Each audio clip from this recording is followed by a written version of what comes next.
نحمدہ ونصلی ونسلم علی رسولہ الکریم اما بعد فاعوذ باللہ السمیع العلیم من الشیطان الرجیم من حمزہ ونفخہ ونفثہ بسم اللہ الرحمن الرحیم رب اشرح لی صدری ویسر لی امری واحلل عقدۃ من لسانی یفقہوا قولی رب زدنی علما رب زدنی علما رب زدنی علما علما نافعا وعملا متقبلا ورزقا طیبا واسعا۔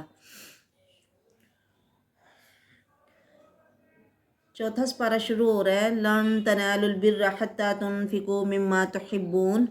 اللہ تبارک و تعالیٰ فرماتے ہیں تم پوری طرح سے نیکی نہیں حاصل کر سکتے حتیٰ کہ تم وہ خرچ کرو جو تمہیں پسند ہے، اور جو بھی تم خرچ کرو گے نا کسی بھی چیز میں سے تو اللہ اس کو جاننے والا ہے۔ پیچھے فرمایا تھا کہ جو بھی بچی ہوئی چیزیں آپ دے سکتے ہو، اب یہ نہیں کہ وہ دو گے تو ثواب نہیں ملے گا، ثواب تو ان کے خرچ کرنے میں بھی ملے گا، لیکن وہ چیز جو آپ کو اپنے مال میں بہت پسند ہے، بڑی اچھی ہے، وہ خرچ کرنے میں فرمایا زیادہ ثواب ہے۔ ہاں جی بالکل۔ تو اسی لیے ابو طلحہ انصاری نے جب یہ آیت سنی نا تو انہوں نے نبی صلی اللہ علیہ وسلم کے مشورے سے اپنا محبوب ترین مال یعنی کھجوروں کا باغ جو مسجد کے سامنے ہی تھا وہ انہوں نے اللہ کی راہ میں صدقہ دے دیا اور غریبوں میں اپنے غریب رشتہ داروں میں بانٹ دیا۔ کل الطعام کان حلا لبنی اسرائیل الا ما حرم اسرائیل۔ اچھا، یہ یہودیوں کے بارے میں آیتیں نازل ہو رہی ہیں نا، ان کے بارے میں بتایا جا رہا ہے کہ وہ کیسے اپنی دنیا یا ان کی ریاست یا جو بھی ان کے پاس منصب ہے وہ ان کا نہ چھن جائے، اسی وجہ سے نبی صلی اللہ علیہ وسلم کو نہیں مان رہے تھے، حالانکہ ماننے سے وہ منصب اور اس سے بھی زیادہ اور انہیں بہت کچھ اللہ نے عطا کرنا تھا، لیکن بس ایک بندے کی اپنی سوچ یا خیال ہوتا ہے کہ پتہ نہیں یہ خرچ کرنے سے میرا نقصان ہی نہ ہو جائے۔ حالانکہ نبی صلی اللہ علیہ وسلم نے فرمایا کہ جو تم صدقہ خیرات کرتے ہو نا اس سے کبھی مال کم نہیں ہوتا، اور نمبر 2 جب تم کسی کو معاف کر دو، معاف کرنے سے تمہاری عزت بڑھے گی گھٹے گی نہیں۔ عام طور پہ بندہ سوچتا ہے نا لو میں پہلے مطلب کیوں اپنے آپ کو نیچا کروں یا میں کیوں مطلب اسے معاف کر دوں، تو وہ سمجھیں گے کہ شاید اس کی عزت کم ہوگی۔ عزت اس سے کم نہیں ہوتی بلکہ اللہ اس کی عزت میں اضافہ کرتے ہیں۔ اس کے بعد انہی بنی اسرائیلیوں کی بات بیان ہو رہی ہے کہ وہ کہتے تھے کہ آپ لوگ سمجھتے ہو کہ ہم ابراہیم کے دین پہ ہیں، اور ابراہیم کے دین میں اونٹ کا گوشت اور دودھ تو حرام تھا، پھر وہ آپ کیوں کھاتے ہو؟ تو اللہ نے فرمایا کہ ہر کھانا بنی اسرائیل کے لیے حلال تھا، مگر جو خود اسرائیل نے اپنے اوپر حرام کر لیا۔ اب اسرائیل کون ہے؟ حضرت یعقوب علیہ السلام، ابراہیم کے پوتے، اسحاق کے بیٹے۔ انہیں نہ کوئی ایسی سخت بیماری یا تکلیف پہنچی کہ جس میں انہوں نے منت مانی کہ میں جب ٹھیک ہو جاؤں گا تو اپنی سب سے پسندیدہ چیز کو نہیں کھاؤں گا، یعنی وہ اونٹ کا گوشت اور اس کا دودھ میں نہیں پیوں گا ٹھیک ہونے کے بعد، اللہ تعالیٰ آپ مجھے ٹھیک کر دو۔ اور اس مطلب دین میں یا تب اس وقت یہ کرنا جائز تھا کہ حلال چیز کو کوئی منت کے طور پہ نہ کھائے۔ پھر جب وہ نہیں کھا رہے تھے تو اس کے بعد ان کے ماننے والوں نے بھی سمجھا کہ شاید یہ ہم پہ بھی حرام ہے، انہوں نے بھی اسے کھانا چھوڑ دیا۔ تو اللہ فرماتے ہیں کہ سارے کھانے بنی اسرائیل پر حلال تھے سوائے اس کھانے کے جو اسرائیل نے خود ہی اپنے نفس پہ حرام کر لیا، اور یہ معاملہ من قبل ان تنزل التورات، یہ تو تورات کے نازل ہونے سے پہلے کی بات ہے۔ قل فأتوا بالتوراۃ فاتلوها ان کنتم صادقین، میرے نبی ان سے کہو کہ کتاب تورات لے کے آؤ اور اس کی تلاوت کرو اگر تم سچے ہو، یعنی اس میں یہ نہیں ہوگا فمن افترى علی اللہ الکذب من بعد ذلک، کون زیادہ ظالم ہے اس بندے سے جو اللہ پہ جھوٹ بولے، یعنی ایک بات کا پتہ ہی نہیں کہ اللہ نے کہی ہے یا نہیں کہی اور بغیر علم کے ہی اپنی وہ کوئی بات کرتا ہے، تو یہ لوگ بہت ظالم ہیں۔ فمن افترا، جو اللہ پہ جھوٹ بولے گا یہ لوگ ظالم ہیں۔ کل صدق اللہ، کہہ دیجئے میرے نبی محمد صلی اللہ علیہ وسلم اللہ نے سچ کہا جو بھی اس نے اپنے کلام پاک میں بیان کیا۔ فاتبعوا ملت ابراہیم حنیفا، لوگو ابراہیم حنیف کے دین کے پیروکار بن جاؤ، اس کی پیروی کرنے والے بن جاؤ۔ وما کان من المشرکین، ابراہیم مشرک بھی نہیں تھے، یعنی نہ وہ یہودی تھے، نہ عیسائی تھے، نہ وہ مشرک تھے۔ اب پیچھے بھی یہ بیان ہوا ہے کہ انہیں اس بات پہ بھی اعتراض تھا کہ مسلمانوں نے بیت المقدس کو چھوڑ کے خانہ کعبہ کو قبلہ کیوں بنا لیا، تو اس کی بات اس کے بارے میں اللہ یہاں بیان فرما رہے ہیں کہ بے شک اِنَّ أَوَّلَ بَيْتٍ وُضِعَ لِلنَّاسِ، سب سے پہلا گھر جو اس زمین پہ لوگوں کے لیے بنایا گیا ہے نا اللہ کی عبادت کے لیے، وہ مکہ میں ہے، اور وہ برکت والا ہے اور سارے جہانوں کے لیے ہدایت والا ہے۔ فیہ آیات بینات مقام ابراہیم، اس میں بین نشانیاں ہیں اور ابراہیم کا مقام بھی ہے، یعنی جس سے پتہ چلتا ہے کہ یہ ابراہیم کا ہی بنایا ہوا ہے۔ ومن دخلہ کان آمنا، اور وہ ایسا ہے کہ جو بھی اس میں آ جاتا ہے وہ امن میں ہو جاتا ہے، اور لوگوں پر اللہ کی طرف سے حج کرنا اس گھر کا فرض ہے جو بھی طاقت رکھے۔ ومن کفرا، اور جو کوئی کفر کرے، یعنی جو طاقت کے باوجود بھی حج نہ کرے، تو فرمایا بے شک اللہ غنی، بے پرواہ ہے، اسے کوئی پرواہ نہیں، عن العالمین، سارے جہان والوں سے۔ نبی علیہ السلام نے ایک حدیث میں آتا ہے، آپ نے فرمایا کہ جو حج کی طاقت رکھتا ہے اور پھر بھی نہ کرے تو میری طرف سے وہ یہودی مرے یا عیسائی، یعنی میرے سے اس کا کوئی تعلق نہیں۔ حج کی طاقت کے باوجود حج نہ کرنا گناہ ہے، اور کوئی بندہ اسے حج کی طاقت تھی اور وہ نہیں کر سکا تو اس کی میراث میں سے حج ادا کیا جائے گا، اور حج کسی کی طرف سے وہ بندہ کر سکتا ہے جس نے خود حج کیا ہو۔ پھر آگے فرمایا کہہ دیجئے اے میرے نبی صلی اللہ علیہ وسلم، اے اہل کتاب، اہل کتاب قرآن پاک میں جہاں بھی آئے گا نا، اس سے مراد یہودی اور عیسائی ہیں، کیونکہ ان کے پاس کتابیں تھیں نا، تورات انجیل وغیرہ۔ لیما تکفرون بآیات اللہ، کیوں تم کفر کرتے ہو اللہ کی آیتوں کے ساتھ، اللہ گواہ ہے جو تم عمل کرتے ہو۔ پھر کہیے اے نبی صلی اللہ علیہ وسلم کہ اے اہل کتاب، کیوں تم روکتے ہو اللہ کی راہ سے ان کو جو ایمان لاتے ہیں، تم اس میں ٹیڑھ اختیار کرنے کی کوشش کرتے ہو۔ وَأَنْتُمْ شُهَدَاء، حالانکہ تمہیں پتہ ہے یہ دین سچا ہے، نبی محمد واقعہ میں اللہ کے آخری رسول ہیں۔ وَمَا اللَّهُ بِغَافِلٍ عَمَّا تَعْمَلُونَ، اللہ بے خبر نہیں ہے تمہارے عمل سے۔ اے لوگو جو ایمان لائے ہو، اگر تم کہنا مانو اہل کتاب میں سے ایک جماعت کا، تو وہ تمہیں تمہارے دین سے پھیر کے کفر میں لے جائیں گے۔ مطلب یہاں منع کیا گیا ہے مومنوں کو، مسلمانوں کو، کلمہ لا الہ الا اللہ محمد الرسول اللہ پڑھنے والوں کو، کہ تم لوگ ان کے پیچھے نہ چلو، ان کی باتوں میں نہ آؤ، ان کے کہنے نہ مانو۔ اور تم کس طرح کفر کرتے ہو یا کر سکتے ہو حالانکہ تمہارے پاس اللہ کی کتاب ہے جس کی تمہارے اوپر تلاوت کی جاتی ہے، اور ابھی تمہارے اندر موجود ہیں اللہ کے رسول، تو پھر تم کس طرح کفر کر سکتے ہو؟ اور جو کوئی مضبوطی سے پکڑ لے اللہ کو پکڑنے سے مراد اللہ کی کتاب قرآن مجید کو پکڑنا ہے، فقد ہدی الی صراط مستقیم، اس کو تو سیدھے راہ کی ہدایت مل گئی۔ اے لوگو جو ایمان لائے ہو، ڈرو اللہ سے جس طرح سے کہ اس سے ڈرنے کا حق ہے۔ کیسے اس سے ڈرنے کا حق ہے؟ یعنی اس کی فرما برداری میں جیا جائے اور اس کی فرما برداری کے مطابق اپنی زندگی گزاری جائے۔ وَلَا تَمُوتُنَّ إِلَّا وَأَنْتُمْ مُسْلِمُونَ، تمہیں موت نہ آئے مگر اسلام کی حالت میں، یعنی اسلام بہت قیمتی متاع ہے، بہت قیمتی چیز ہے انسان، کہ آپ کا عقیدہ اسلام پہ ہی ہو جب آپ کو موت آئے۔ اب موت کیا تو کسی کو نہیں پتا کہ کب آنی ہے، مطلب کہ ہر وقت انسان کو مسلمان ہی رہنا چاہیے اور زبان پہ اللہ کا ذکر رہے، لا الہ الا اللہ، کیونکہ جس کا آخری کلام ہو گیا نا لا الہ الا اللہ محمد الرسول اللہ، فرمایا یقیناً وہ جنت میں جائے گا۔ اللہ نصیب فرمائے۔ وَاعْتَصِمُوا بِحَبْلِ اللَّهِ جَمِيعًا وَلَا تَفَرَّقُوا، لوگو اللہ کی رسی کو مضبوطی سے پکڑ لو اور فرقوں میں نہ پڑو۔ اللہ کی رسی سے مراد قرآن مجید۔ اب ہر بندہ اپنے خیال کے مطابق سوچے کہ ایسے کرنا چاہیے، ویسے کرنا چاہیے، پھر تو فرقے بنیں گے نا۔ لیکن نبی علیہ السلام نے فرمایا، اور قرآن مجید میں بھی آتا ہے کہ جب آپ لوگوں میں کوئی اختلاف ہو نا تو آپ قرآن کی طرف آؤ، قرآن سے پوچھو کہ کسی بھی مسئلے کا کیا حال ہے، پھر بغیر کسی ضد اور ہٹ درمی کے اس بات کو مان لینے سے اختلاف مٹ جاتے ہیں، بجائے اس کے کہ چھوٹی چھوٹی باتوں میں اپنی الگ جماعت بنا لی جائے، اپنا الگ فرقہ بنا لیا جائے۔ فرمایا ایسے فرقوں میں نہ بٹو، اللہ کی نعمت کو یاد کرو جو اس نے تم پر کی۔ دیکھو لوگو، تم آپس میں دشمن تھے اسلام سے پہلے، اللہ نے تمہارے دلوں میں محبت ڈال دی ایمان کے ساتھ، اسلام کے ساتھ۔ جیسے مدینہ میں 2 گروہ تھے، اوس اور خزرج کے، وہ ہمیشہ ہی آپس میں لڑتے رہتے تھے، لیکن اسلام کی نعمت سے، اسلام پر عمل کرنے سے، ایمان لانے سے وہ آپس میں بھائی بھائی بن گئے۔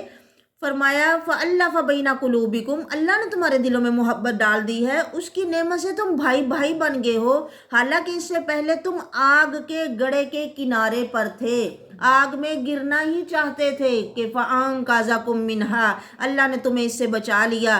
ایسے ہی اللہ بیان کرتا ہے تمہارے لیے اپنی آیتیں تاکہ تم ہدایت پاؤ۔ ایک دفعہ ایسے ہی نا یہ دونوں جماعتیں بیٹھی ہوئی تھی بڑے آرام سے اور اچھے موڈ میں، کہ کسی شیطان نے نا بیچ میں آ کے پچھلے واقعات نا انہیں سنانے شروع کر دیے کہ وہ واقعہ یاد کرو جب ایسے آپس میں آپ لوگوں کی لڑائی ہوئی۔ تو وہ پچھلی بات سنتے ہی نا وہ دونوں جماعتیں آپس میں بھڑک اٹھی اور تلواریں اٹھا لی اور ایک دوسرے کے خلاف لڑنے کے لیے تیار ہو گئے۔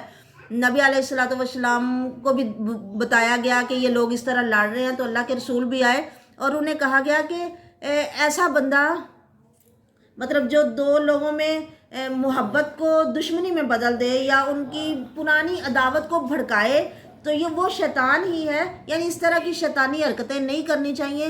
اور یہ بھی ہے کہ جو پچھلے برے واقعات ہوں نا انہیں نہیں بیان کرنا چاہیے، جبکہ انسان ان کو بھلا کے اب آگے چل پڑا ہے یا اچھے طریقے سے عمل کر رہا ہے یا آپس میں صلح صفائی ہوگی ہے، تو پچھلی بری باتوں کو یا برے واقعات کو بیان نہیں کرنا چاہیے۔ اسی طرح اللہ بیان کرتا ہے تمہارے سامنے اپنی آیتیں تاکہ تمہیں ہدایت ملے۔ پھر اللہ فرماتے ہیں تم میں سے ایک جماعت ایسی ضرور ہونی چاہیے اے مسلمانوں جو لوگوں کو نیکی کی طرف دعوت دے، لوگوں کو نیکی کا، اچھائی کا حکم دے اور برائی سے منع کرے۔ وَأُولَئِكَ هُمُ الْمُفْلِحُونَ، یہی کامیاب لوگ ہیں۔ اب عام طور پہ ہم جب نیکی کرنے کا سوچتے ہیں تو ہمارے ذہن میں نماز، روزہ، تلاوت کرنا، تسبیحات پڑھنا، ایسی چیزیں آتی ہیں، لیکن لوگوں کو نیکی کی طرف بلانا بھی نیکی ہے۔ اور یہاں اللہ تعالیٰ کہتے ہیں کہ تم میں ضرور ایک جماعت ایسی ہونی چاہیے جو دعوت دینے والی ہو، تبلیغ دین کا کام کرنے والی ہو، کہ دوسروں کو جو بتائے، بلائے اس بات پہ کہ آؤ دین کی طرف، اچھائی کا حکم دے اور برائی سے منع کرے، یہی کامیاب ہیں۔ اور نہ تم ان لوگوں کی طرح ہو جاؤ جو فرقوں میں بٹ گئے اور انہوں نے اختلاف کیا، حالانکہ ان کے پاس روشن نشانیاں، روشن آیات آ چکی تھی۔ یہی لوگ ہیں کہ ان کے لیے بڑا عذاب ہے۔ وہ دن، اس دن انہیں عذاب پہنچے گا جس دن بعض چہرے سفید ہوں گے اور بعض چہرے سیاہ ہو جائیں گے، اور جن کے چہرے اسودت وجوہہم، جن کے چہرے کالے ہو جائیں گے نا، کالے کیوں ہو جائیں گے؟ غم کی وجہ سے، پریشانی کی وجہ سے، کہ اب تو میں تو گیا، یعنی ہمیشہ کی آگ اوڑھنا بچھونا اور ہمیشہ کی آگ جس کا ٹھکانہ بن جائے اس کو کتنا غم پہنچے گا کہ اس کا چہرہ سیاہ ہو جائے گا۔ بلکہ آگے اور قرآن مجید میں آتا ہے کہ ایسے جیسے کالی رات ان کے چہروں پہ لگا دی جائے یا جیسے سیاہ بادل ان کے اوپر ان کے چہروں کو ڈھانپ لیں، اتنے سیاہ ہو جائیں گے۔ اکفرتم بعد ایمانکم، اور ان سے پھر پوچھا جائے گا کیا تم وہی ہو نا جو ایمان کے بعد جنہوں نے کفر کیا؟ تو چکھو عذاب کو اپنے کفر کی وجہ سے۔ اور وہ لوگ جن کے چہرے سفید ہوں گے، ففی رحمت اللہ، وہ اللہ کی رحمت میں ہوں گے۔ اللہ ہمیں ان میں فرمائے، ہم فیہا خالدون، وہ اس میں ہمیشہ رہیں گے۔ تلک آیات اللہ نتلوہا علیک بالحق، ہاں یہ چھوٹی سی زندگی میں ہم چاہتے ہیں ہمارے چہرے سفید ہوں، ہمارے رنگ، اب ہر کوئی کوشش میں ہے اپنے آپ کو خوبصورت کرنے کی کوشش میں، اور چہرہ اچھا نظر آئے، چہروں پہ لوگوں کی نظر پڑتی ہے نا، پر اللہ کی نظر کہاں پہ پڑتی ہے؟ دلوں پہ پڑتی ہے۔ دلوں کو سفید کرنے کی کوشش نہیں ہے۔ دل کس طرح سفید ہوتے ہیں؟ دلوں میں نور کیسے بڑھتا ہے؟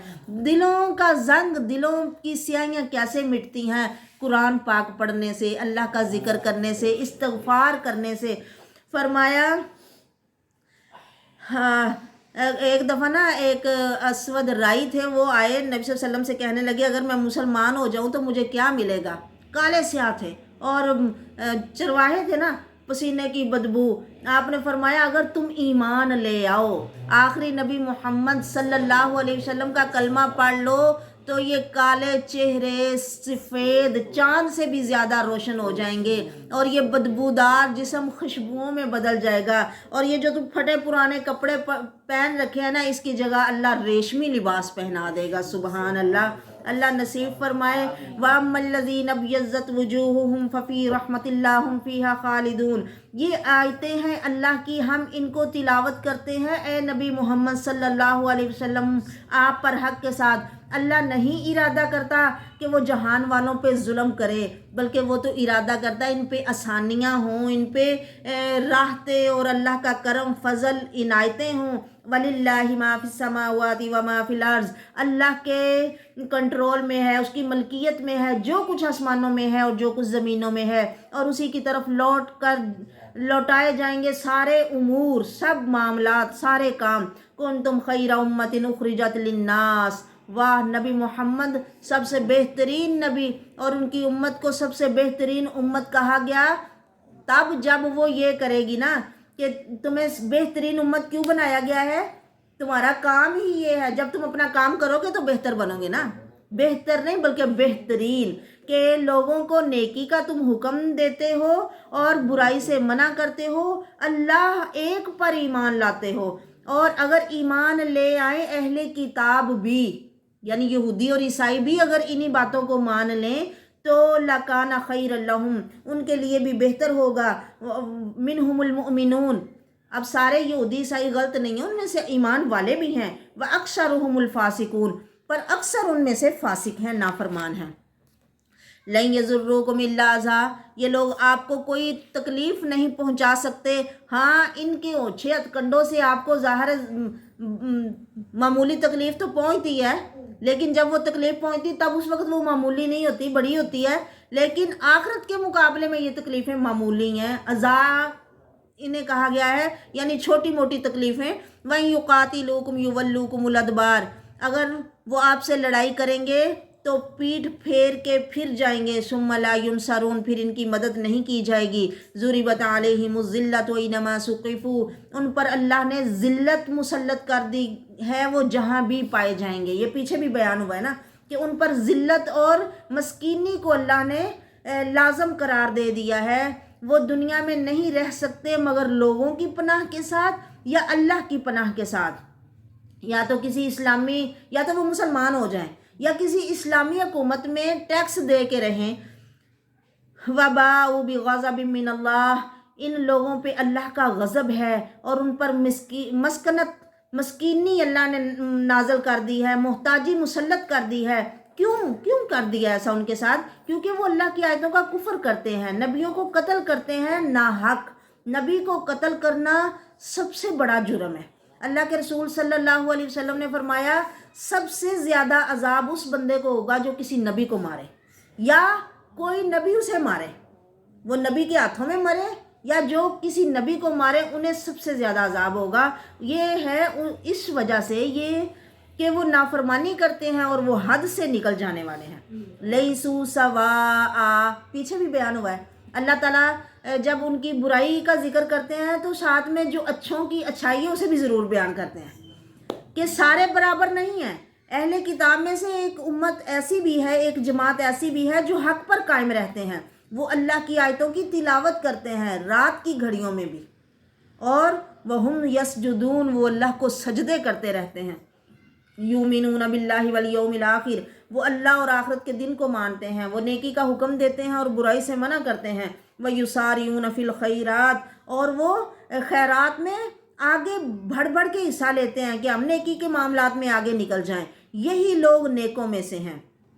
اب یہودی ان لوگوں پہ طنز کرتے تھے جنہوں نے نبی صلی اللہ علیہ وسلم کو مان لیا نا، جیسے عبداللہ بن سلام، کعب بن احبار وغیرہ، تو کہتے تھے یہ ہمارے نا برے لوگ ہیں جنہوں نے اپنا دین چھوڑ کے نبی محمد کا طریقہ اختیار کر لیا۔ تو اللہ نے ان کی تعریف کی کہ وہ برے نہیں بلکہ وہ تو نیک ہیں۔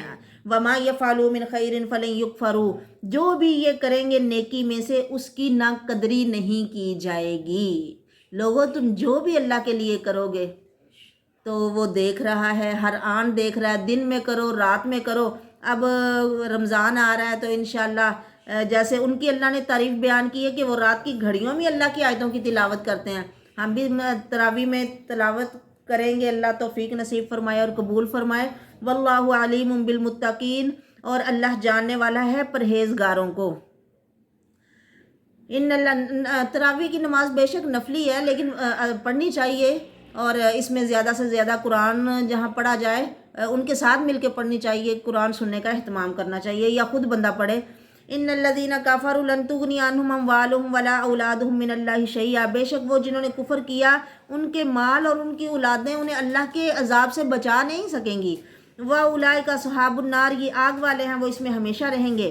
مثال ان لوگوں کی جو اللہ مَثَلُ مَا يُنْفِقُونَ فِي هَٰذِهِ الْحَيَاةِ الدُّنْيَا، ان لوگوں کی مثال جو اس دنیا کی زندگی میں خرچ کرتے ہیں، ہوا کی طرح کی ہے مثال اس کی، جس میں سرٌ پالا ہے یا جس میں ٹھنڈک یا اتنی سردی ہے کہ اصابت حرث قوم ظلموا انفسہم، جو ظالم قوم کی کھیتی کو پہنچے اور اسے ہلاک کر کے رکھ دے، یعنی ان کا خرچ کیا ہوا بجائے اس کی امید ہوتی ہے نا کہ اب فصل پکے گی تو ہمیں فائدہ ہوگا، اب جب فصل ہی برباد ہو جائے تو جو خرچ کیا وہ بھی ختم۔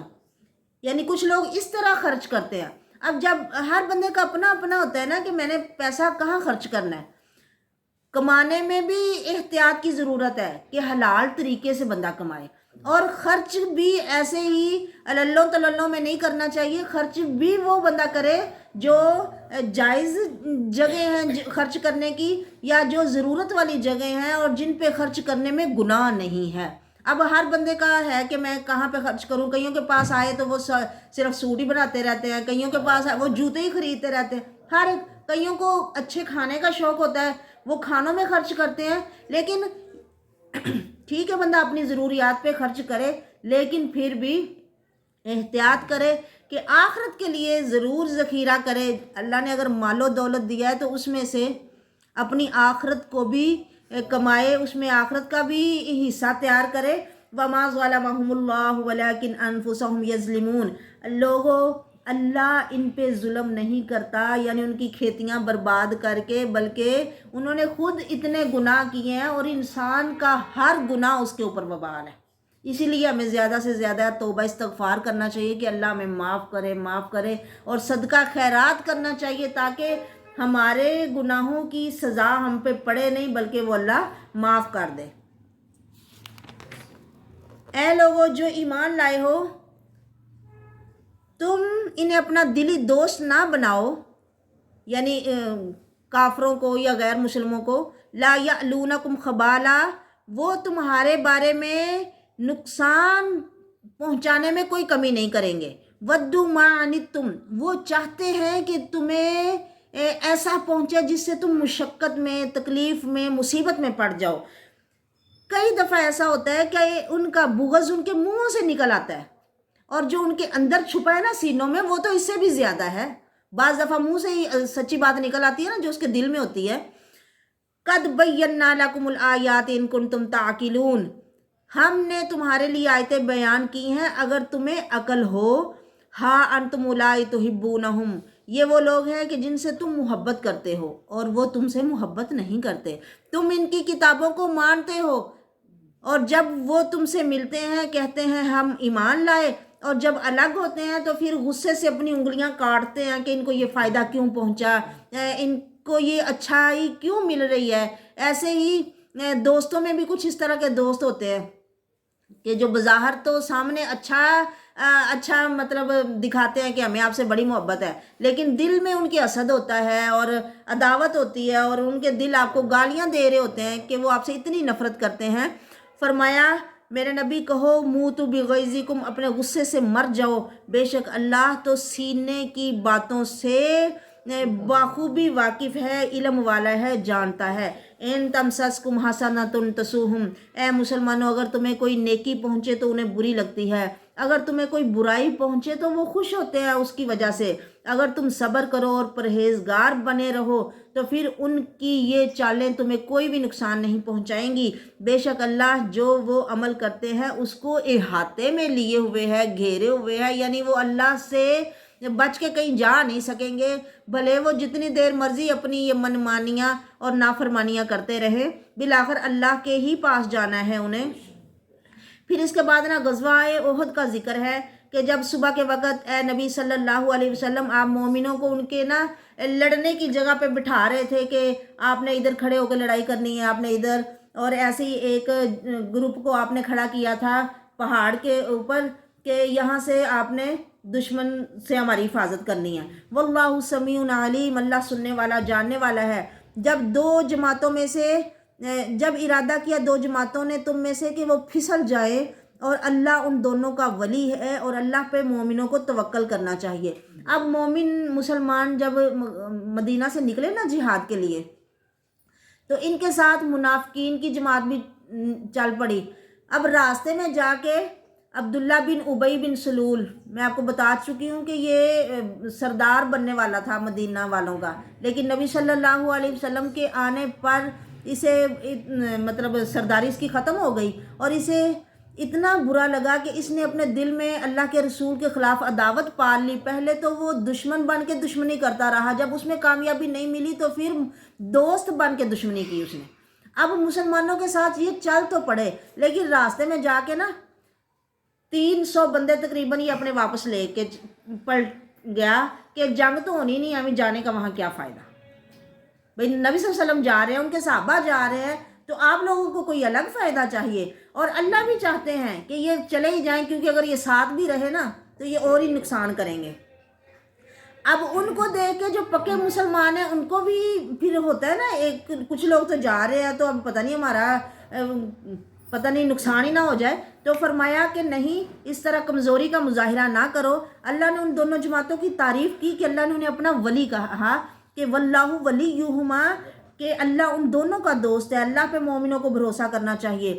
پھر فرمایا اے نبی صلی اللہ علیہ وسلم، آپ کے لوگوں کو یہ یاد کرنا چاہیے کہ بدر میں تو یہ بہت ہی تھوڑے تھے، اب تو پھر ان کے پاس ایک جماعت ہے، تو اگر یہ لوگ واپس بھی چلے گئے ہیں تو جس اللہ نے تمہیں بدر میں مدد دی ہے نا، تو وہ اللہ اب بھی آپ کی مدد کرے گا۔ اللہ سے ڈرو تاکہ تشکرون، تم شکر گزار بن جاؤ۔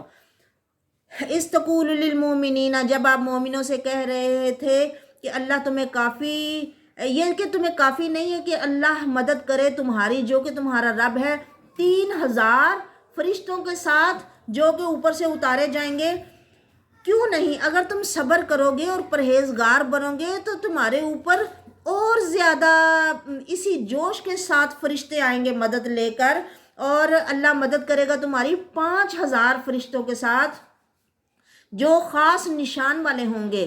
اللہ نے اس خوشخبری کو تمہارے دلوں کے اطمینان کے لیے بیان کیا ہے، یعنی اللہ تو کن کہہ کے اپنا کام کر سکتا ہے نا، فرشتے اتارے بغیر بھی اللہ مدد کر سکتا ہے، لیکن انسان ظاہری اسباب کو دیکھ کے زیادہ مطمئن ہوتا ہے نا، اسی اطمینان کے لیے تمہیں یہ خوشخبری سنائی جا رہی ہے، ورنہ تو جو نصرت ہے نا، مدد ہے، وہ اللہ کے حکم سے ہے، اور اللہ غالب حکمت والا ہے۔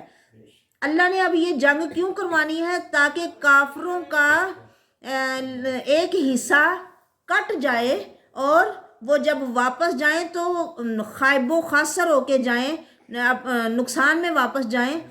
پھر اس کے بعد اللہ فرماتے ہیں اے میرے نبی، آپ کو اختیار نہیں ہے کسی بھی چیز پہ، ہو سکتا ہے اب نا اللہ کے رسول صلی اللہ علیہ وسلم بعض قبیلوں پہ بد دعا کر رہے تھے، یا جب نبی صلی اللہ علیہ وسلم کا چہرہ مبارک زخمی ہوا تو اللہ کے رسول کہہ رہے تھے وہ لوگ کیسے فلاح پائیں گے جنہوں نے اپنے نبی کا چہرہ زخمی کر دیا، اور اللہ نے فرمایا کہ نہیں، آپ کو کیا پتہ ان میں سے کئی لوگ ابھی مسلمان بھی ہونے ہیں۔ اب جیسے غزوہ احد میں حضرت خالد بن ولید کی وجہ سے ہی مسلمانوں کو دوبارہ نقصان ہوا نا، تو بعد میں وہی مسلمان ہوئے، اور انہوں نے اتنی جنگیں کی، مسلمانوں کو اتنا فائدہ ان کی وجہ سے پہنچا کہ اللہ نے انہیں سیف اللہ کا لقب دیا، کہ اسے اپنی تلوار کہہ دیا، کہ کئی لوگوں کو ابھی اللہ توبہ کی توفیق دے گا ان میں سے، آپ کا اختیار نہیں ہے اس معاملے میں کچھ بھی، یا تو ان پہ اللہ مہربانی فرمائے گا یا انہیں عذاب دے گا. بے شک ان میں سے کچھ ظالم لوگ بھی ہیں جن پر عذاب ہوگا. اور اللہ کے اختیار میں سب کچھ ہے، آپ کے اختیار میں نہیں بلکہ اللہ کے اختیار میں سب کچھ ہے. جو آسمانوں میں ہے اور جو زمینوں میں ہے، وہ بخش دیتا ہے جسے چاہتا ہے اور عذاب دیتا ہے جسے چاہتا ہے. اللہ بخشنے والا رحم کرنے والا ہے. اے لوگو جو ایمان لائے ہو، سود کو نہ کھاؤ بڑھا چڑھا کر. ڈرو اللہ سے تاکہ تم کامیاب ہو جاؤ، اور ڈرو اس آگ سے جو کافروں کے لیے تیار کی گئی ہے. لوگوں کہنا مانو اللہ کا اور رسول صلی اللہ علیہ وسلم کا تاکہ تم پر رحم کیا جائے. اور لوگوں دوڑو اللہ کی بخشش کی طرف اور رحمت کی اور جنت کی طرف، جس جنت کی چوڑائی آسمان و زمین کے برابر ہے. اللہ اکبر. جس کی چوڑائی اتنی زیادہ ہے، اس کی لمبائی کے کیا کہنے. اور جنت اتنی بڑی ہے کہ جو سب سے ادنا درجے کا جنتی ہے نا، اسے بھلا کتنی جنت ملنی ہے؟ جتنا یہ سارا دنیا میں ہے، اتنا اور اتنا 10 دفعہ اور. اللہ اکبر اللہ اکبر اللہ اکبر. یہ سب سے ادنا درجے کے جنتی کو اتنا ملے گا تو اعلیٰ کی کیا بات ہوگی. پھر بھی جنت کا نا کافی حصہ خالی رہ جائے گا، تو اس کے لیے اللہ نئی مخلوق پیدا کریں گے. یعنی اتنی بڑی جگہ کے ہونے کے باوجود انسان جنت میں نہ جا سکے، کتنی بے نصیبی والی بات ہے. اللہ معاف فرمائے، اللہ ہمیں جنت نصیب فرمائے، جنت فردوس نصیب فرمائے. ہم اللہ سے سوال کرتے ہیں کہ وہ ہمیں جنت فردوس نصیب فرمائے. اعدت للمتقین، یہ پرہیزگار لوگوں کے لیے تیار کی گئی ہے. پرہیزگاروں کی تعریف بیان ہو رہی ہے کہ پرہیز کن کن باتوں میں کیسے کیسے وہ کرتے ہیں. وہ خرچ کرتے ہیں فی السراء والضراء، یعنی تنگی میں بھی، تکلیف میں بھی، جنگ میں بھی، بیماری میں بھی. والکاظمین الغیظ، اور اپنا غصہ پی جانے والے، غصے سے مطلب غصے کو کنٹرول کرنے والے، اور اپنے غصے کو فوراً اگلے پہ صادر نہیں کر دیتے. جو دل میں آیا، جو جیسے جی چاہا ویسے ہی فوراً نہیں کرتے، بلکہ اپنا غصہ پی جانے والے، کنٹرول کرنے والے اپنے اوپر. فرمایا نبی صلی اللہ علیہ وسلم نے، آپ کو پتہ ہے کہ سب سے بہادر کون ہے؟ اب ہم تو بہادر اسے ہی سمجھتے ہیں نا جو دوسرے کو پچھاڑ دے، نیچے گرا دے، چاروں شانے چت کر کے گرا دے. فرمایا بہادر وہ ہے جو غصے کے وقت اپنے اوپر کنٹرول کرے. اور غصہ کنٹرول کرنے کا بھی نبی صلی اللہ علیہ وسلم نے خود ہی طریقہ بتایا ہے کہ کھڑے ہو تو بیٹھ جاؤ، اور بیٹھے ہو تو لیٹ جاؤ، اعوذ باللہ پڑھو، پانی پیو، وضو کر لو. یعنی ان چیزوں سے غصہ ختم ہوتا ہے. ہم بعض دفعہ چاہتے ہیں کہ نہیں ہمارا غصہ ختم نہیں ہونا چاہیے، ہمیں اپنا غصہ ہم نکالیں اگلے پہ. نہیں، نکالنا کوئی خوبی نہیں ہے، اسے کنٹرول کرنا، اسے پی جانا یہ خوبی کی بات ہے. والعافین عن الناس، لوگوں سے بدلہ لینے کی آگ میں ہی نہیں ہر وقت جلتے رہتے بلکہ انہیں معاف کر دیتے ہیں. یقین مانو معاف کرنے میں نا، جہاں ہم اگلے بندے پہ احسان کر رہے ہوتے ہیں نا، اس سے زیادہ ہم اپنے اوپر احسان کرتے ہیں. کہ جو ایک بدلہ لینے کی ہر وقت دل میں آگ جلتی رہتی ہے نا، اور بندہ خود ہی پریشان ہوتا رہتا ہے اور خود ہی کڑتا رہتا ہے، اس مصیبت سے بندے کی جان چھوٹ جاتی ہے. کر کے آپ دیکھنا، کسی پہ بھی غصہ آیا ہے نا، آپ کہو کہ میں نے اسے معاف کیا، اللہ کے لیے معاف کر دیا، تو پھر ایک تو دل صاف ہو جاتا ہے، اور دوسرا اس تکلیف سے بندہ بچ جاتا ہے جو اس کے بارے میں بندہ ہر وقت دل میں پالی رکھے، بغض عداوت اور بدلہ لینے کا سوچتا رہے اور ہر وقت ایک پریشانی میں رہے. اس سے بندہ آزاد ہو جاتا ہے. یہ متقین کی صفات ہیں جنہیں جنت ملے گی. واللہ یحب المحسنین، اللہ ایسے ہی نیکی کرنے والوں کو پسند کرتے ہیں. محسن، حسن کے ساتھ کام کرنا نا، خوبصورتی کے. ویسے تو بندہ بدلہ لے سکتا ہے لیکن بدلے میں برابری ضروری ہے. مثلا کوئی ایک تھپڑ مارے، بدلے میں صرف ایک ہی تھپڑ مارو. لیکن جب بندے کے پاس طاقت زیادہ ہو، بندہ کچھ زیادہ کر سکتا ہو، پھر ایک تھپڑ مار کے بندے کی تسلی نہیں ہوتی. پھر ہوتا ہے 5-7 جب تک اگلے کو نہ لگاؤ تو غصہ کم نہیں ہوتا. تو اسی لیے صبر کرنے والوں کو، معاف کرنے والوں کو اللہ پسند کرتے ہیں. والذین اذا فعلوا فاحشۃ، اور وہ لوگ جو بے حیائی کا کام کرتے ہیں اور اپنے اوپر ظلم کرتے ہیں، یعنی جب کچھ ان سے غلط ہو جاتا ہے تو پھر وہ فوراً اللہ کو یاد کرتے ہیں تو اپنی معافی اللہ سے مانگنا شروع کر دیتے ہیں. فاستغفروا لذنوبہم، اللہ کو یاد کرتے ہیں، اللہ کا ذکر کرنا شروع کر دیتے ہیں، معافیاں مانگنا شروع کر دیتے ہیں. اور وَمَن يَغْفِرُ الذُّنُوبَ إِلَّا اللَّهُ، انہیں پتہ ہے کہ اللہ کے سوا میرے گناہ کوئی دھو نہیں سکتا، کوئی معاف نہیں کر سکتا، اس لیے وہ اللہ سے معافیاں مانگتے ہیں اور گناہ کر کے گناہ پہ اڑتے نہیں ہیں۔ کہتے ہیں کوئی انسان ایسا نہیں جس سے غلطی نہ ہو، وہ بشر ہی کیا جو خطا نہ کرے، اور وہ خطا ہی کیا جو بشر نہ کرے۔ غلطی گناہ بندے سے ہو جاتا ہے، غلطی گناہ کر کے پھر اس کے لیے جواز نہیں ڈھونڈنا چاہیے کہ نہیں یہ میں نے اس لیے کیا، یہ میں نے اس لیے کیا، یہ میں نے کرنا ہی تھا، یہ ہونا ہی تھا، ایسے مطلب جو میں نے کیا وہ صحیح ہے۔ اپنے آپ کو مطلب ڈیفائن کرنا کہ میں نے ہی ٹھیک کیا ہے، یہ غلط طریقہ ہے۔ غلطی ہو جائے تو بس فوراً توبہ کر لو، معافی مانگ لو کہ میرے اللہ میرے سے غلطی ہو گئی، گناہ ہو گیا، مجھے معاف کر دے۔ اور یہ متقین کی صفتوں میں سے ہے کہ گناہ کر کے وہ معافیاں مانگتے ہیں۔ فرمایا اولئک جزاؤہم مغفرۃ من ربہم، یہی لوگ ہیں کہ ان کا بدلہ بخشش ہے ان کے رب کی طرف سے، اور جنت ہے جس کے نیچے نہریں چلتی ہیں، وہ اس میں ہمیشہ رہیں گے۔ وَنِعْمَ أَجْرُ الْعَامِلِينَ، عمل کرنے والوں کو اللہ بہت اچھا اجر دے گا۔ اللہ اکبر۔ تحقیق گزر چکے ہیں تم سے پہلے بھی سنن، کئی زمانے، فسیروا فی الارض، دیکھو زمین میں سیر کر کے کہ کیسے انجام تھا جنہوں نے اللہ کی باتوں کو جھوٹا سمجھا، تکذیب کی اللہ کے فرمان کی، تو ان کا انجام کیسے ہوا۔ یہ بیان ہے لوگوں کے لیے اور ہدایت ہے اور نصیحت ہے پرہیزگار لوگوں کے لیے۔ پھر اللہ مسلمانوں سے کہہ رہے ہیں کہ تم سستی نہ کرو، ولا تہنوا ولا تحزنوا، اور نہ غم کرو، تم ہی کامیاب ہو، تم ہی بلند رہو گے اگر واقعہ میں ہی تمہارے اندر ایمان ہے تو۔ اگر تمہیں زخم پہنچا ہے مسلمانوں تو کوئی بات نہیں، کافروں کو بھی تو زخم پہنچتے ہیں نا، اور انہیں بھی تمہارے جیسا زخم پہنچا ہے۔ یہ دن ہے جو ہم لوگوں کے درمیان پھیر پھیر کے لاتے ہیں۔ اب کافروں کو کوئی جنت کا طمع تو نہیں ہے نا، انہیں آخرت کی امید نہیں ہے، وہ دنیا کی خاطر جب اتنی جان فشانی سے لڑ رہے ہیں تو انہیں تو پھر آخرت کی بڑی امیدیں ہیں، تو تمہیں تو بہت زیادہ محبت سے لڑنا چاہیے اور بالکل سستی اور غم کا مظاہرہ نہیں کرنا۔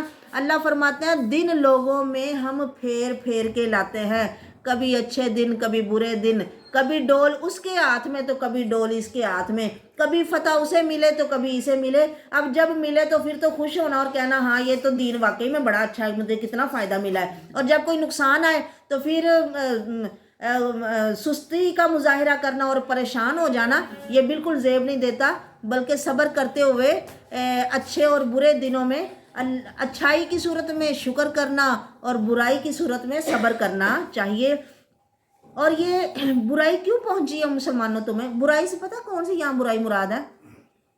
ویسے تو ساری برائیاں ہو سکتی ہیں جو بھی کسی بندے کو پہنچے، لیکن یہاں پہ بیان غزوہ احد کا ہو رہا ہے کہ غزوہ احد میں مسلمانوں کو پہلے نا فتح مل گئی شروع دن میں، لیکن جب مسلمانوں میں سے کچھ لوگوں نے نبی علیہ السلام کے فرمان کی نافرمانی کرتے ہوئے انہوں نے سمجھا کہ شاید یہ حکم آپ کا جنگ کی صورت میں تھا، اب جب جنگ ختم ہو گئی ہے اور مال غنیمت اکٹھا ہو رہا ہے تو ہم بھی جا کے اپنے حصے کا مال اکٹھا کریں، تو اس وجہ سے پھر مسلمانوں کی حالت بدل گئی۔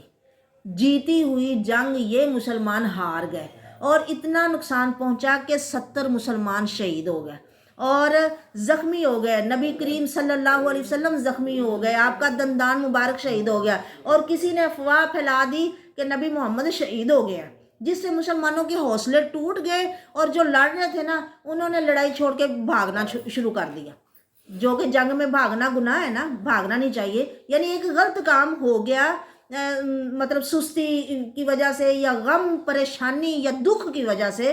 فرمایا یہ دکھ درد کیوں پہنچتے ہیں؟ تاکہ اللہ تمہارے ایمان کی جانچ کرے۔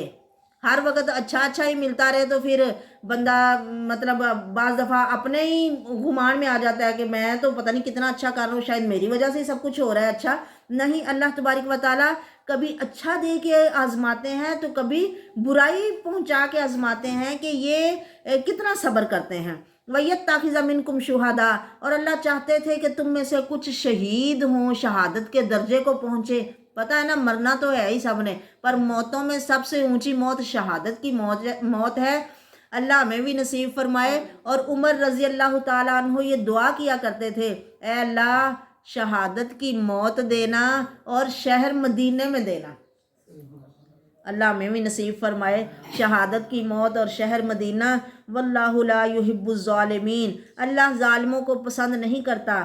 اللہ چاہتے ہیں کہ ایمان والوں کو وہ الگ کر دے، چھانٹی ہو جائے نا، مطلب جب جیسے بھٹی پہ تپا کے لوہے کو یا سونے کو میل کچیل الگ ہو جاتا ہے نا، ایسے جب سختیاں آتی ہیں نا پھر منافق الگ ہو جاتے ہیں اور مومن الگ ہو جاتے ہیں، پتہ لگ جاتا ہے کہ ان میں کون لوگ سچے ایمان والے ہیں اور کون ایسے ہی ساتھ جڑے ہوئے ہیں حصہ لینے کے لیے۔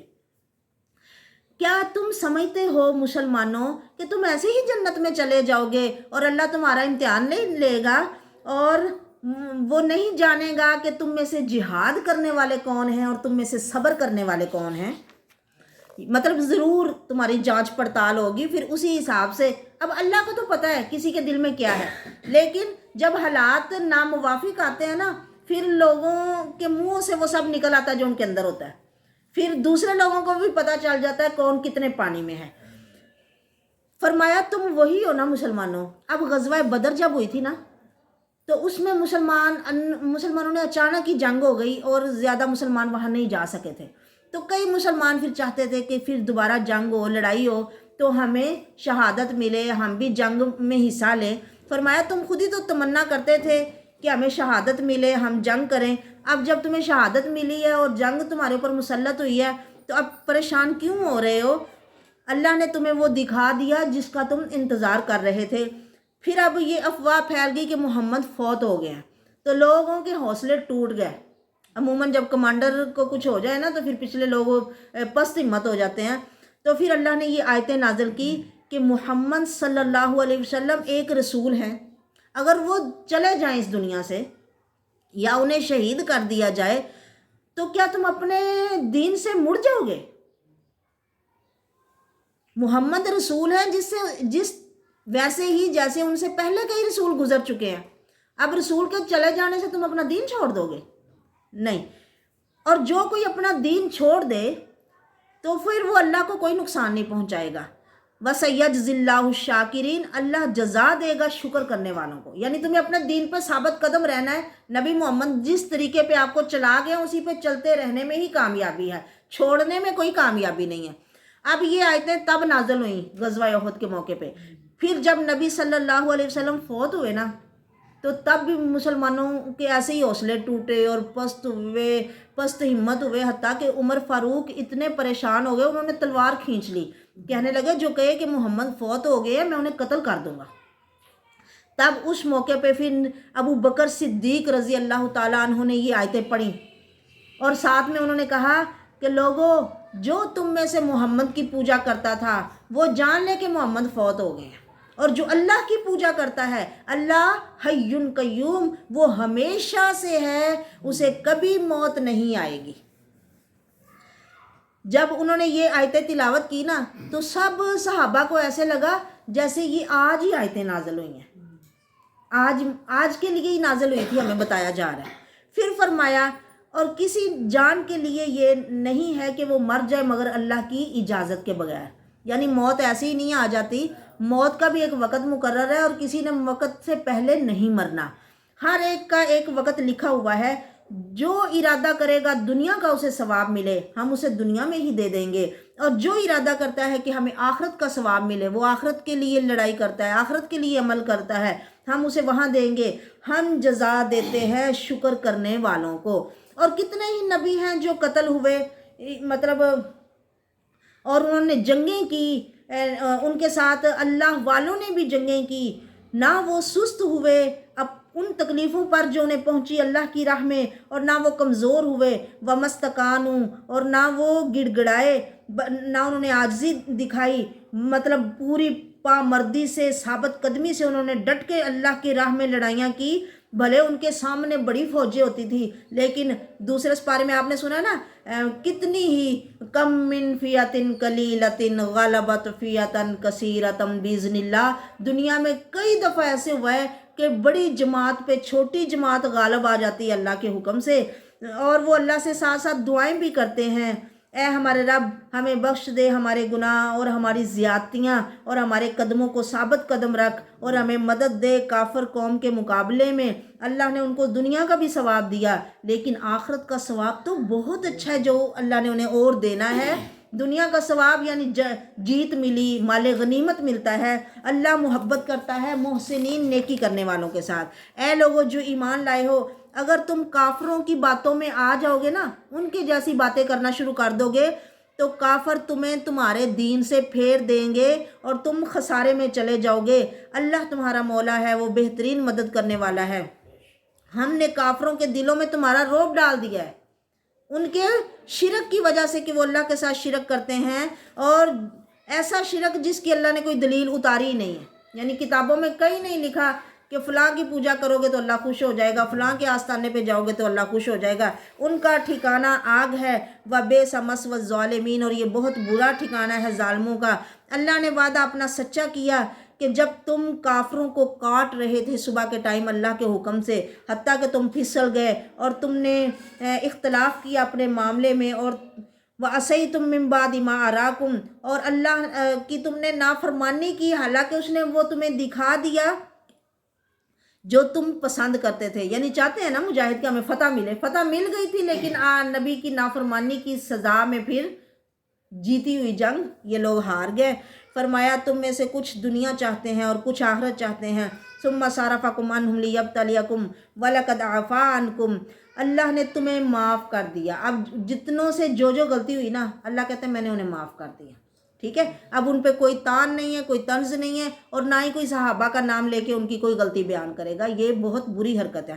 واللہ ذو فضل علی المؤمنین، اللہ بڑے فضل والا ہے سارے جہانوں پہ۔ وہ ایسے لوگ ہیں کہ جن کے ایمان کو اللہ نے معیار بنا دیا، کسوٹی بنا دیا نا، کہ تم نے اگر مومن بننا ہے تو ان کے جیسا بنا۔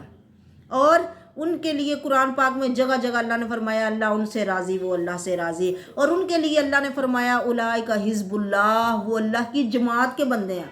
یا اب الیکشن ہوئے ہیں نا، لوگ فلانا فلانے کی جماعت کا، فلانا فلانے کی جماعت کا، ایسے ہی اللہ نے صحابہ کو اپنی جماعت کہا ہے، اولئک حزب اللہ۔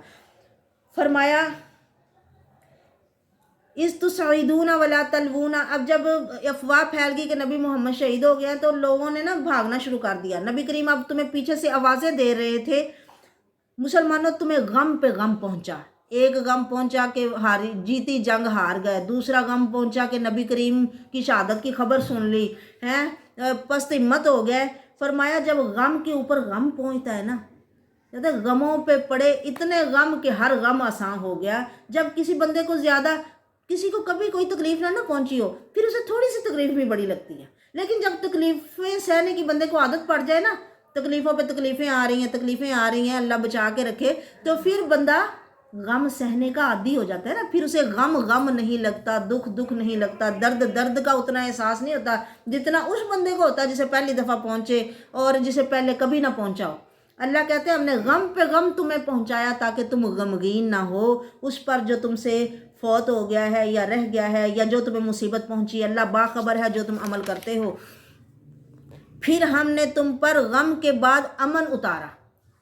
نماز یا تلاوت کرتے ہوئے نا یہ جو اونگ آتی ہے نا، یہ شیطان کی طرف سے ہوتی ہے کہ یہ سو جائیں اور اللہ کی رحمت سے دور جائیں، لیکن جنگ کی صورت میں یا درد کی صورت میں، غم کی صورت میں جب نیند آئے نا تو یہ اللہ کی رحمت ہوتی ہے۔ اٹھنے کے بعد ایسے لگتا ہے نا جیسے غم ہلکا ہو گیا۔ اللہ نے غم کے بعد امن نازل کیا۔ اب جنگ لڑ رہے تھے مجاہد کہ ان پہ نا اللہ نے اونگ طاری کر دی۔ صحابہ کو ایسے لگ رہا تھا کہ جنگ کرتے کرتے ہاتھ سے تلوار گر رہی اور نیند آ رہی ہے، مطلب کہ ان کا غم ہلکا ہو جائے، ان کے دل سے غم اتر جائے۔ اور ایک جماعت نے ارادہ کیا اپنے ہی دلوں میں اللہ کے بارے میں ناحق طرح کے ارادے، یعنی اگر دین سچا تھا تو پھر ایسے کیوں ہوا، تو ایسے کیوں ہوا، یعنی خام خواہ کے خیالات، جاہلیت کی باتیں لوگوں کے دماغوں میں انہوں نے ڈالنا شروع کر دی۔ ہاں وہ کہتے ہیں حل لنا من الامر من شیء، ہمارے اختیار میں تو کچھ بھی نہیں، کہہ دو سب اختیار اللہ کے پاس ہیں۔ یخفون فی انفسہم ما لا یبدون لک، یعنی منافقین پھر مختلف غلط قسم کی باتیں کر کے دوسرے لوگوں کے بھی حوصلے توڑنے کی کوشش کر رہے تھے۔ اللہ فرماتے ہیں جو وہ اپنے دلوں میں چھپاتے ہیں نا وہ اور زیادہ ہے، اور جو ظاہر کرتے ہیں وہ تھوڑا ہے۔ دلوں میں ان کے برائی اور زیادہ ہے. کہتے ہیں اگر ہمارے پاس بھی کچھ اختیار ہوتا نا تو ہم قتل نہ کیے جاتے. اب جتنے مسلمان شہید ہو گئے نا، اب یہ لوگوں میں باتیں یہ پھیلا رہے ہیں کہ نہ جاتے تو نہ مارے جاتے، نہ جنگ کرنے جاتے تو نہ مارے جاتے. اسی لیے کہا گیا ہے کہ اگر کوئی کام ہو جائے اپنے طور پہ اچھا کرنے کی کوشش کرو، لیکن پھر بھی اگر برائی سامنے آئے، کچھ برا ہو جائے تو یہ نہ کہو ایسے کرتے تو ایسے، مطلب ایکسیڈنٹ ہو گیا نہ جاتا تو نہ ایسے ہوتا، نہ جاتا. اب یہ بات سوائے دل کو غم دینے کے اور کچھ نہیں کر رہی. تو نبی کریم دیکھو ہمارا دین کتنا خوبصورت دین ہے، اللہ ہم سے کتنی محبت کرتے ہیں کہ ہمیں ہر اس بات سے روکتے ہیں جو ہمیں تکلیف دے. اس میں ہمیں تکلیف ہے نا، ایسے نہ کرتے، ہائے میں ایسے نہ کرتی تو ایسے نہ ہوتا، ہم ایسے نہ کرتے تو ایسے نہ ہوتا. اب یہاں وہ لوگ یہی بات انہیں بار بار بتا رہے ہیں، نہ جاتے تو نہ مارے جاتے، ہائے جوانیاں قبروں میں گزاریں گے، ہائے مر گئے ہیں، ختم ہوگی زندگی کی عیش و عشرت. تو اللہ نے فرمایا کہ ایسے نہ کہو. نبی کریم نے فرمایا کہ یہ لو نہ کہا کرو، کاش میں ایسے کرتا تو ایسے نہ ہوتا. یہ جو لو ہے نا، یہ شیطان کا عمل کھول دیتا ہے اور انسان اور ہی زیادہ، اور شیطان تو ہمارا دشمن ہے، اس نے تو یہی جانا ہے ہم دکھ میں ہی رہیں، بیماری میں ہی پڑے رہے، مایوس ہی ہوتے رہے، دکھ میں ہی رہیں. اب دیکھو اللہ ہمیں دکھ سے نکال رہا ہے. مجاہدین کے شہداء کے وارثوں کو اللہ بتا رہا ہے کہ یہ نہ کہو کہ وہ نہ جاتے تو نہ قتل ہوتے. جس نے جس جگہ پہ مرنا ہے نا اس نے ادھر پہنچ ہی جانا، بھلے وہ کس طریقے سے جائے. جو ڈر موت سے جہاد نہیں کرتے، آخر وہ بھی تو ایک دن مرتے ہیں نا. کیا سارے لوگ یہ ہمیشہ زندہ رہتے ہیں؟ کیا جو جہاد نہیں کر رہے وہ انہیں موت نہیں آ رہی ہے؟ جس نے جس جگہ پہ مرنا اس نے اس جگہ پہ پہنچ ہی جانا ہے. تم یہ نہ کہو، کیونکہ لکھا تقدیر کا ٹل نہیں سکتا. اور فرمایا میرے نبی صلی اللہ علیہ وسلم، یہ جو شہید ہوئے ہیں نا میری راہ میں میری خاطر، ان کو تو وہ اچھی زندگی ملی ہے کہ جس کا یہ تصور بھی نہیں کر سکتے. یعنی یہاں کی زندگی سے انہیں بہت اچھی وہاں زندگی مل گئی ہے اور وہ خوش ہیں اور وہ چاہتے ہیں کہ انہیں بھی یہ خوشخبریاں ملیں، ہمارے پچھلوں کو بھی، کہ ہم یہاں پہ بڑے خوش ہیں. تو اسی لیے اللہ تبارک و تعالیٰ نے قرآن مجید کی آیت نازل کر کے فرمایا کہ وہ بہت خوش ہیں اور تمہیں بھی خوش کرنا چاہتے ہیں اپنے بارے میں بتا کے. ان الذین تولوا منکم یوم التقى الجمعان، فرمایا جو پیٹھ پھیر کے چلے گئے جس دن کے دو جماعتیں ملی، ان کو شیطان نے پھسلایا ان کے گناہوں کی وجہ سے. وَلَقَدْ عَفَا اللَّهُ عَنْهُمْ، اللہ نے ان سے درگزر کیا، کیونکہ اللہ غفور ہے اور حلیم، تحمل والا ہے، بردبار ہے. اللہ اکبر، اللہ اکبر. اے لوگو جو ایمان لائے ہو نا، کافروں کے جیسے نہ بن جاؤ. وہ اپنے بھائیوں سے کہتے ہیں جب بھی وہ چلنے لگے زمین میں یا غزوے کے لیے نکلیں کہ اگر یہ ہمارے پاس ہوتے تو نہ مرتے اور نہ قتل کیے جاتے. یہ بات حسرت کے سوا کچھ نہیں ہے جو ان کے دلوں میں ہے. اللہ زندگی دیتا ہے اور موت دیتا ہے. جہاد کے میدان میں جانے سے کوئی نہیں مرتا. حضرت یہ خالد بن ولید رضی اللہ تعالیٰ عنہ، جو جنہیں اللہ نے سیف اللہ کا لقب دیا، وہ کہتے ہیں لوگوں موت کے ڈر سے جہاد سے نہ پیچھے جاؤ، کیونکہ اگر موت جنگ میں آنی ہوتی نا، یا جنگ کرنے والوں نے ہی مرنا ہوتا، تو پھر میں خالد بن ولید آج دیکھو اپنے بستر پہ مر رہا ہوں. اور وہ شدید ان کی تمنا تھی کہ میں شہادت کی موت مجھے ملے، میں میدان جنگ میں مارا جاؤں اور کفر سے لڑتے لڑتے مارا جاؤں. لیکن ساری زندگی جہاد کرتے، جب انہیں سیف اللہ کا لقب دیا گیا نا تو رو پڑے، کہنے لگے اس کا مطلب ہے کہ میں شہید نہیں ہوں گا، شہادت کا اونچا مرتبہ مجھے نہیں ملنا. بھلے وہ ساری زندگی جہاد کرتے رہے ہیں کہ وہ آخری وقت میں اپنے بستر پہ مطلب اپنی طبی موت فوت ہوئے. اللہ زندگی دیتا ہے اور موت دیتا ہے، اور اللہ جو تم عمل کرتے ہو اسے دیکھنے والا ہے. اگر تم قتل کیے جاؤ اللہ کی راہ میں یا مر جاؤ تو جو تمہیں بخشش ملنی ہے نا اللہ سے یا رحمت ملنی ہے وہ بہت بہتر ہے اس سے جو انہوں نے زندہ رہ کے اپنے لیے اکٹھا کرنا ہے نا مال، اس سے وہ بہت اچھی ہے جو انہیں مل چکی ہے. اگر تم مارے جاؤ یا قتل کیے جاؤ تو تمہیں اللہ کے پاس ہی جانا ہے. فَبِمَا رَحْمَةٍ مِّنَ اللَّهِ لِنْتَ لَهُمْ، اے میرے نبی آپ نرم مزاج ہو، کتنے نرم تھے میرے نبی صلی اللہ علیہ وسلم کہ اللہ نے ان کی نرماہٹ کو قرآن پاک میں بیان کیا کہ آپ لن تالا ہوں، آپ ان کے لیے نرم ہو۔ اگر آپ فظًا غلیظ القلب، بد اخلاق یا سخت زبان والے، بدگو ہوتے یا سخت دل ہوتے تو لوگوں نے آپ کے پاس رہنا ہی نہیں تھا۔ لوگ بد زبان بندے کے سے ہر کوئی پرہیز کرتا ہے نا، اس سے ہر کوئی تھوڑا دور ہی رہتا ہے۔ فرمایا لوگ آپ سے دور چلے جاتے، آپ کے پاس نہ آتے، آپ نرم ہو نا، اسی لیے لوگ آپ کے پاس آتے ہیں، یہ اللہ کی رحمت ہے۔ تو لہٰذا یہ جو لوگ آپ کے پاس آئیں جن سے غلطی ہو جائے آپ انہیں معاف کر دیا کرو، اور ان کے لیے اللہ سے دعا بخشش کی مانگا کرو۔ وَشَاوِرْهُمْ فِي الْأَمْرِ، اور ان صحابہ سے مشورہ لیا کرو میرے نبی، کوئی بھی کام کرنا ہو، اور جب آپ مشورہ کر کے کسی کام کا ارادہ کر لو تو پھر اللہ پہ بھروسہ کرو، اللہ پسند کرتا ہے ان کو جو اللہ پہ بھروسہ کرتے ہیں۔ ان ینصرکم اللہ فلا غالب لکم، اگر اللہ تمہاری مدد کرے تو کوئی تم پہ غالب نہیں آ سکتا، اور اگر ان یخذلکم، اللہ ہی مدد نہ کرے، وہی ساتھ چھوڑ دے تو پھر کون مدد کرے گا تمہاری اس کے بعد؟ اللہ پہ مومنوں کو بھروسہ کرنا چاہیے۔ پھر فرمایا نبی کی شان نہیں کہ وہ خیانت کرے۔ اب کئی لوگوں کو مال غنیمت مل رہا ہے تو کئی لوگ جو منافق قسم کے ہیں وہ سمجھتے ہیں کہ شاید نبی خود تو زیادہ رکھ رہے ہیں، ہمیں کم دے رہے ہیں۔ فرمایا نبی کی شان نہیں ہے کہ وہ خیانت کرے، اور جو بھی خیانت کرے گا وہ اپنی خیانت کی ہوئی چیز کو اپنی پیٹھ پہ لاد کے لائے گا۔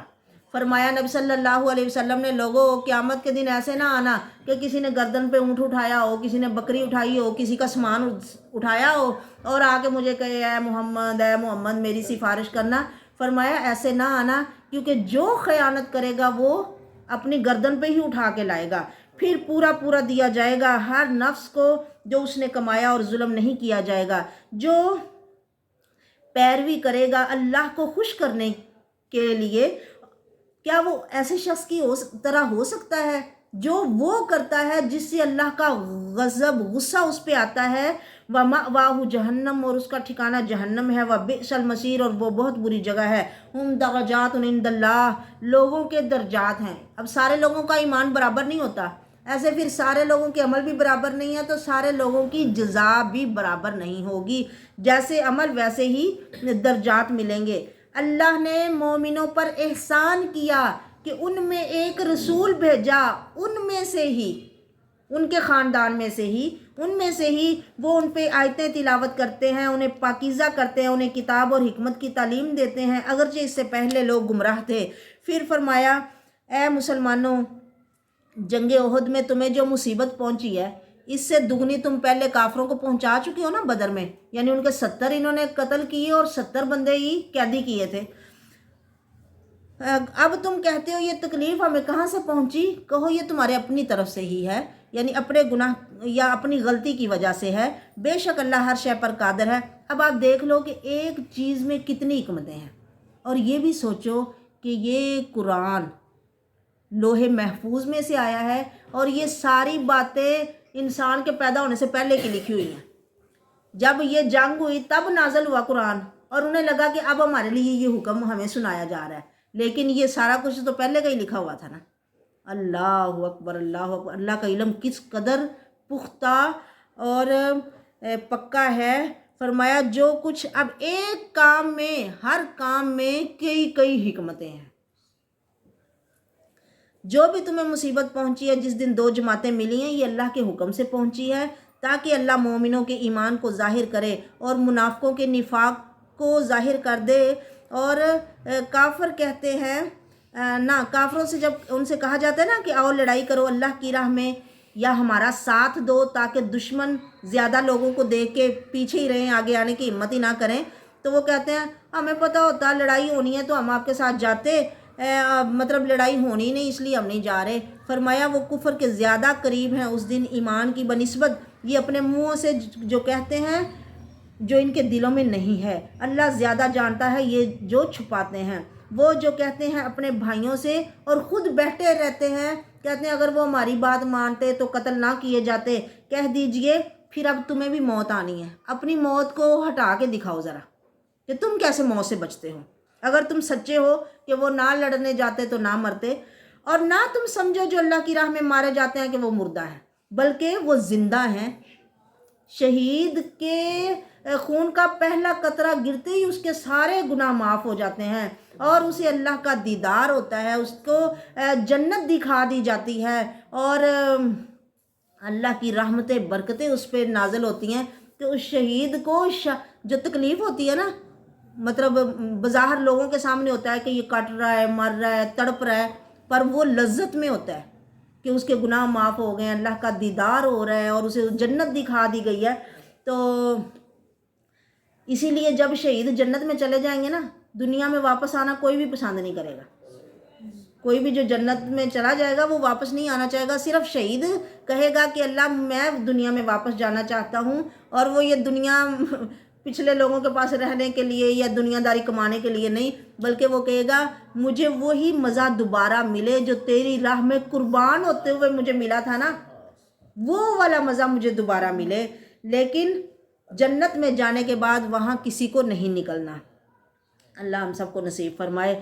بلکہ یہ زندگی ایسی ہے جس کا تمہیں شعور نہیں، انہیں اللہ سے رزق مل رہا ہے، وہ بہت خوش ہیں جو اللہ نے ان کو دیا اپنے فضل سے، اور وہ یہ خوشخبری دوسروں کو بھی سنانا چاہتے ہیں جو ابھی ان کے پاس نہیں آئے۔ اللہ خوف علیہم ولا ہم یحزنون، یہ کہ نہ ان پہ کوئی خوف ہوگا اور نہ وہ غمگین ہوں گے۔ یستبشرون بنعمت اللہ، وہ اللہ کی طرف سے عظیم نعمت اور فضل کی بشارت پاتے ہیں، اور اس بات پر کہ اللہ مومنوں کا اجر ضائع نہیں کرتا۔ اس کے بعد اب جنگ احد کے فوراً بعد ایک اور غزوہ ہوا۔ کافر جب تھوڑی دور چلے گئے نا جنگ کرنے کے بعد، پھر انہیں احساس ہوا کہ ہم نے وہاں رہنا تھا، جہاں پہ وہ جیت جائے نا پھر وہ کچھ دن وہاں رہتے ہیں، لاشوں کو کاٹتے ہیں اور اپنا جشن مناتے ہیں کہ ہم جیت گئے ہیں، لیکن یہ کافر نہ کر سکے۔ جب واپس جا کے نا تو انہیں وہاں پہ احساس ہوا کہ او ہو ہم نے یہ کرنا تھا، تو نہیں کر سکے۔ پھر انہوں نے ارادہ کیا واپس پلٹنے کا، لیکن پھر کچھ سوچ کے نہ آئے واپس، لیکن انہوں نے ایک بندے کو بھیج دیا کہ جا کے مسلمانوں سے کہو کہ ہم دوبارہ آ رہے ہیں لڑنے کے لیے۔ انہوں نے تو صرف ایسے ہی ڈرانے کے لیے یہ بات کی، پر نبی صلی اللہ علیہ وسلم صحابہ کو، وہ جو زخموں سے چور تھے، جو لڑائی میں تھک گئے تھے، لیکن پھر بھی اللہ اور اس کے رسول کی آواز پہ لبیک کہتے ہوئے دوبارہ پلٹے، اور وہاں پہ آ کے وہ کافر تو آگے چلے گئے واپس اپنے مطلب علاقے میں، لیکن مسلمان وہاں رہے اور اللہ تعالیٰ نے انہیں بڑا فائدہ دیا، ستوؤں کا کاروبار کیا انہوں نے، اور اللہ تعالیٰ نے انہیں فائدہ دیا۔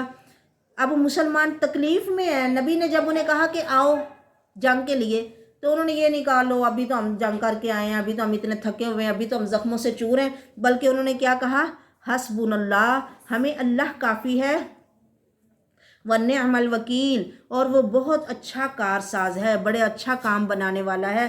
فرمایا یہ لوگ جب اللہ کی فرما برداری میں دوبارہ جنگ کے لیے تیار ہو گئے نا، تو پھر اللہ نے بھی انہیں اپنے فضل سے، اپنی نعمت سے، اپنے فضل سے نوازا، اور انہیں کوئی برائی نہ پہنچی، یعنی کوئی جنگ وغیرہ نہ کرنی پڑی، کیونکہ کافر تو آئے نہیں، وہ تو واپس چلے گئے۔ انہوں نے اللہ کی رضا چاہی، اللہ بڑے فضل والا ہے۔ پھر اس کے بعد فرمایا ما کان اللہ لیذر المؤمنین علی ما انتم علیہ حتی یمیز الخبیث، یعنی اللہ ایسے نہیں کرے گا کہ مومن اور منافق سارے اکٹھے ہی رہیں اور ان کی جانچ پڑتال نہ کرے، وہ انہیں الگ کر دے گا۔ اس طرح کے حالات آئیں گے کہ منافقوں کی جماعت کا پتہ چل جائے گا کہ یہ صحیح مومن نہیں ہے، اور اللہ اپنے غیب کی خبر کسی کو نہیں دیتا، لیکن جسے وہ چن لیتا ہے اپنے رسولوں میں سے، یعنی یہ ساری غیب کی خبریں ہیں نا جو اللہ تعالیٰ بتاتے ہیں اپنے رسولوں کے ذریعے اپنے لوگوں کو۔ لوگوں اللہ اور اس کے رسول کو مانو، اگر تم ایمان لاؤ گے اور پرہیز کا راستہ اختیار کرو گے تو تمہارے لیے بہت بڑا اجر ہے۔ پھر فرمایا وہ لوگ جو کنجوسی کرتے ہیں، بخیلی کرتے ہیں، بخیلی اب علم میں بھی ہو سکتی ہے، علم کا پتہ ہے اور کسی کو بتایا نہیں جا رہا، جیسے یہودیوں کو پتہ تھا کہ نبی محمد آخری نبی ہیں پر بتا نہیں رہے لوگوں کو، یا دولت اللہ نے دی ہے، مال دیا ہے، اس میں سے کنجوسی کر رہے ہیں کہ وہ جوڑ جوڑ کے بس سنبھال کے رکھی جا رہے ہیں اور خرچ نہیں کرتے، نہ اپنے اوپر نہ جن کا حق ہے انہیں نہیں دیتے۔ تو فرمایا وہ یہ نہ سمجھیں کہ یہ کنجوسی ان کے لیے اچھی ہے، بلکہ یہ برائی ہے ان کے لیے، برا ہے ان کے لیے، اور انہی کے ساتھ ان کو قیامت کے دن طوق پہنائے جائیں گے۔ اسی مال کا قیامت کے دن گنجے سانپ کی شکل میں نا